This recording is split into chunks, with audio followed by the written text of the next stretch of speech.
امریکہ تو یہ کل ڈسکور ہوا ہے، غلامی کا قانون ہر جگہ موجود تھا. دنیا کا کوئی خطہ ایسا نہیں تھا جہاں مضبوط لوگ، طاقتور لوگ کمزور لوگوں کو غلام نہ بنا رہے ہوں، ان کو مردوں کو غلام، ان کی عورتوں کو لونڈیاں نہ بنا رہے ہوں. سب سے پہلے قرآن نے آ کر سلیوری کو ایبالش کیا، غلامی کا خاتمہ کیا، تو وہ تو قرآن نے ختم کیا.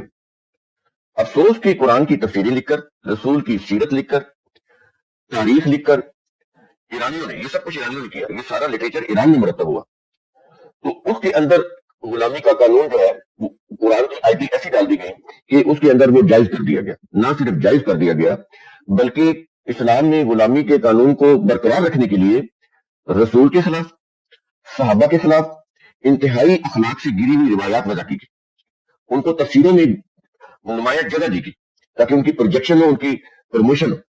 اور پھر قرآنی آیات کی جو غلامی کو ختم کرتی ہیں، انہیں قرآنی آیات کے نیچے وہ تفسیری روایات دے کر قرآن کی وہ جو حقائق ہے اس کو نسخ کیا گیا.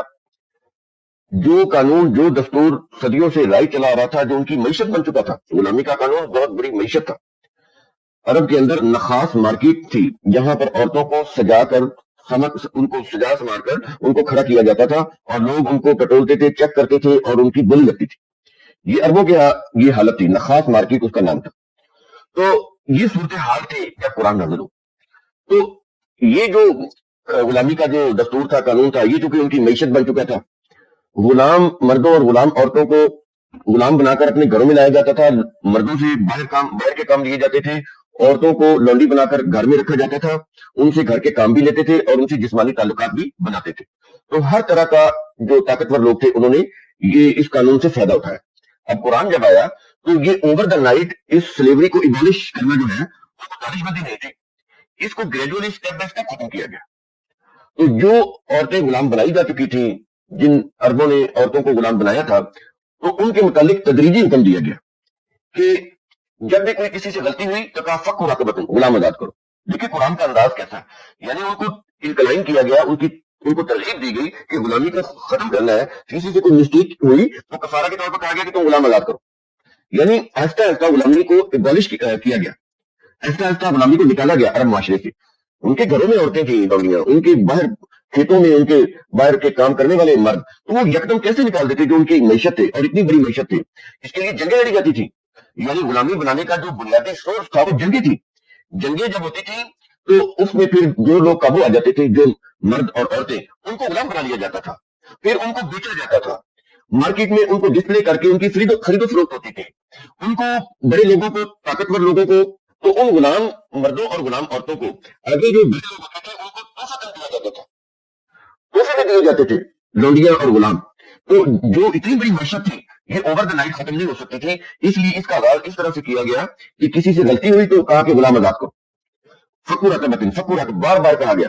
ایک تو ان کی ایلیمینیشن غلامی کی اس طرح سے ہوئی، اس طرح سے اس کو ایبالش کیا گیا، معاشرے سے غلامی کا خاتمہ کیا گیا. تو یہ کہ قرآن کے اندر جہاں بھی غلامی کا ذکر ہے وہاں کہیں بھی عورتوں کے لیے لونڈی کا لفظ استعمال نہیں کیا گیا. اس کے متبادل جو عربی کا لفظ لونڈی ہے وہ استعمال نہیں کیا گیا، ان کو عورتیں ہی سمجھا گیا. لیکن زمانہ جاہلیت کے اندر لونڈی کو عورت نہیں سمجھا جاتا تھا. آزاد عورتوں کو تو وہ آزاد عورت کو عزت دیتے تھے، احترام دیتے تھے کہ یہ عورت ہے.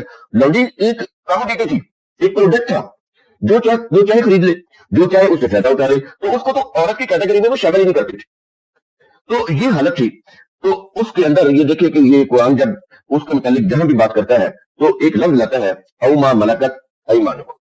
یہ جو او ما ملکت ہے یہ اسی سے ملکیت ہے نا، ما ملکت ملکیت. تو کیا یہ رہا ہے کہ او ما ملکت ایمانکم، جس کے مالک ہوئے تمہارے دائیں ہاتھ، ایمانکم تمہارے دائیں ہاتھ، ملکت مالک ہوئے. یہ صیغہ کون سا ہے؟ فعل ماضی کا. یعنی فعل ماضی میں تم ان کو غلام بنا چکے، اب نہیں بن گئے. یہ قرآن کا جب قرآن کا نزول ہوا تو اس وقت نہیں بنے، جو زمانہ جاہلیت میں بن چکے قرآن نے تو بننے ہی نہیں نہ دیا. یہ ہے اہم نقطہ جو چیز. لیکن ایرانیوں نے روایات وضع کر کے نیچے تانوی کے اسلام میں غلامی کا قانون جائز ہے، لونڈیاں رکھنا جائز ہے. وہ تفسیروں کی بات ہے. ہم نے قرآن کو دیکھنا ہے، ہم نے قرآن کا عربی متن دیکھنا ہے. وہاں پر تو کہیں نہیں ہے کہ غلام بناؤ لونڈیاں بناؤ، یا تمہیں اجازت ہے کہ تم لونڈیاں رکھ سکتے ہو. قرآن میں تو نہیں ہے. میں تو دکھا دیں، ایک لفظ بھی دکھا سکتے. یہ سب تفسیروں کے کمالات،